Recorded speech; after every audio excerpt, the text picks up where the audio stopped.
Oh, it's that time again. This is a homage beat. Welcome to NBA 5-Point Play, an NBA series where I break down certain basketball topics into 5 different points. My name is 2K Kingslayer, and today we're going to be taking a look at one of the most polarizing players in the league, LeBron James.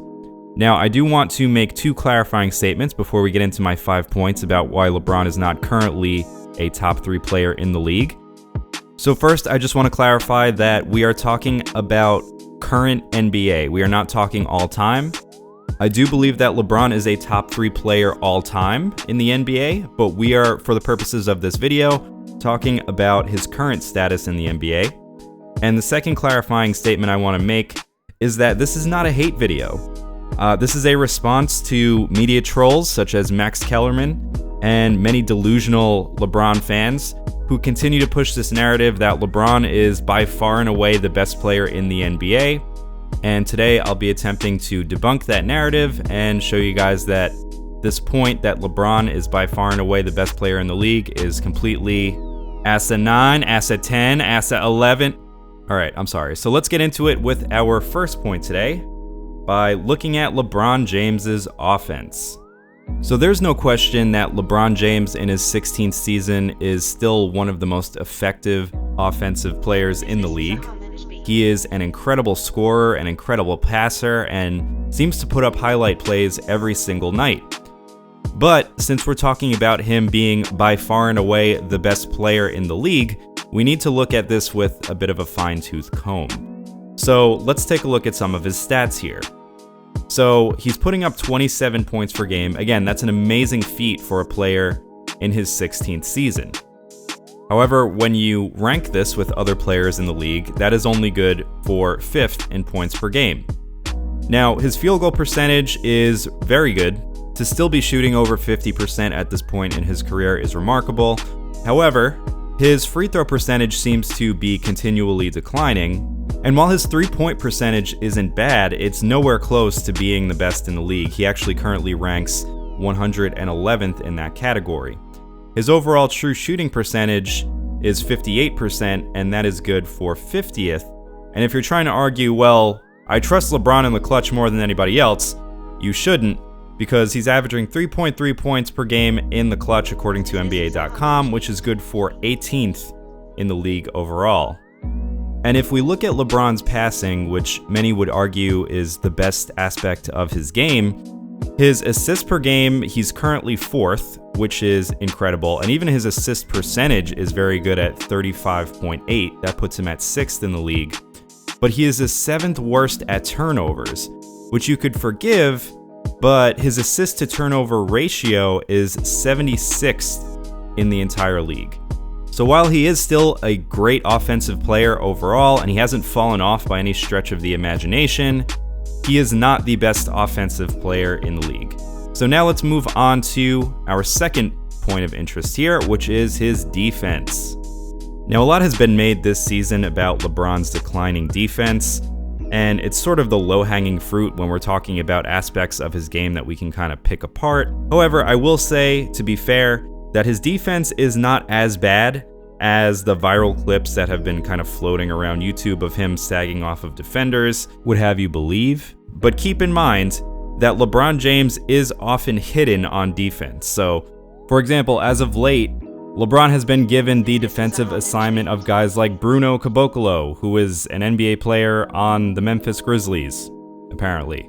To put LeBron's defense in context, if you look at his defensive rating and you rank NBA players, it's within the area of guys like Kyle Anderson, Karl Anthony Towns, James Harden, Kyle Lowry, Kyrie Irving. Not exactly elite company when we're talking about that side of the ball. For kind of a deeper dive into LeBron's defense at this point in his career, I would recommend checking out Thinking Basketball's Examining LeBron's Defense. It's a really good video, so you guys can search that one. I'll try and remember to put it in the description as well. But for the purposes of this video, I think it's just important to know that while LeBron's defense is not as bad as has been advertised recently, he is no longer an elite defensive player by any stretch of the imagination. So now let's talk about another underrated aspect of LeBron's game throughout his whole career, his durability.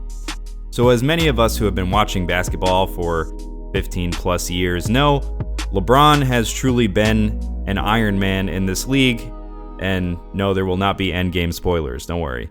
But LeBron throughout his career has truly personified the phrase, the best ability is availability. However, this season, LeBron was simply not available enough. He played 55 games, which was a career low for him, and you have to imagine that this significantly impacted the Lakers not making the playoffs. This is very much correlated with the fact that LeBron is in his 16th season and Father Time is undefeated. As you get older, your body is going to start breaking down a little bit, and while he is still an incredible physical specimen, we do have to count this against him when we are talking about this narrative that Nick Wright and many others push, that LeBron is untouchable right now. So moving on to point number 4, even if you want to look past the durability concerns and look at how much LeBron actually impacted the Lakers winning this year, the numbers are not in his favor there either. LeBron's OWS, or offensive win shares, were 4.7, which is good for 29th in the league. His defensive win shares were 2.6, which is good for 59th in the league. And his overall win shares were at 7.2, which is good for 36th in the league. And even if you look at his win shares per 48, it's at 0.179, which is 25th in the league. And the Lakers finished 10th in the West. Again, durability is a concern, but if you're talking about the best player in the league, he shouldn't be 29th, 59th, 36th, 25th in these categories. He should be impacting wins more than that when he is on the floor. So historically, yes, LeBron is probably one of the best players ever at carrying bums. But again, we're talking about this point in his career, his 16th season, and he is not an automatic plus 15 win cheat code the way that he used to be earlier in his career. And finally, for point number 5, we look at the ultimate test, which is his competition. Now, when I say competition, I'm looking at 4 players specifically who I think most NBA fans, even LeBron fans, would say are within his stratosphere. So those players are Giannis Antetokounmpo, James Harden, Steph Curry, and Kevin Durant. Not necessarily in that order, but I think if you throw LeBron in with that group, you would get kind of a consensus among a lot of NBA fans that those are the top 5 players in the league in some order, right? So let's compare LeBron to those 4 specific players. And we could get cute and throw like Kawhi and Anthony Davis and Joel Embiid in there, but let's not even go there. Okay, so let's put all these numbers up there, right? As you can see, what I've done is rank LeBron compared to these other players in these specific categories. So, for the sake of time, you guys can pause this and check this out, but what I want to highlight is that if we look at what LeBron is actually the best at, I've highlighted in green and put the number 1, we can see that he is the best compared to these other players in assists and in not fouling, right? And you could even argue that the not fouling thing is not necessarily great because that could be an indictment of his lack of aggressiveness on defense, but we'll count it as a positive here anyway. So he actually comes up in last place compared to these players in more categories than he does first place. And like I said, I'm not going to go through this stat by stat. You guys can pause the video if you want to do that.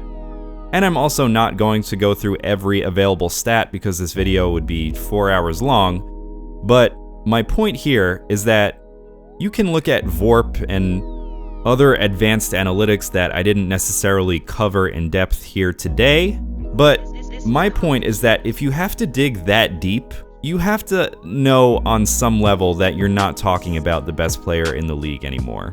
And if you watch a lot of basketball, if you watch a lot of League Pass, this is one of those scenarios where there is not a disparity between the eye test and counting stats and advanced analytics. They are all basically showing the same thing, which is that LeBron is still an elite player, but he is certainly not the top player in the league. And I see at least 2 and you can argue for players that are currently better than him right now in 2019.